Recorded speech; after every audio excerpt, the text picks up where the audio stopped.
成個碧桂園最好嘅景觀嗱，朝南向兩房，重點係大燃氣嘅，陽光一直都好，前海景。嗱，有人話要睇優點同埋缺點嘅，好明顯嘅，前海景就優點，然之後朝南向係優點，缺點就係咩咧？唔係做通透型嘅，因為兩房係比較細啲，69平方。其次咧，兩房嘅話，佢樓層呢啲樓層唔算係好高，大概2.3米到2.5米之間。仲有就係啲房嗰啲家私咧，真係一般般，唔係幾好。但係咧，佢係仲有好多優點，係實木嘅，用10年都冇問題。每個房都可以睇海。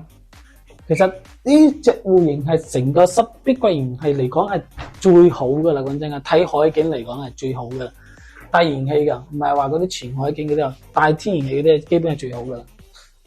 啊，細就係細咗啲，冇其他缺點嘅，就係但係咧，本嚟69平方嘅房又帶唔到邊度去。嗱，呢套樓以前賣到90萬嘅，而家半價。但係咧又租喎，1000幾蚊去租。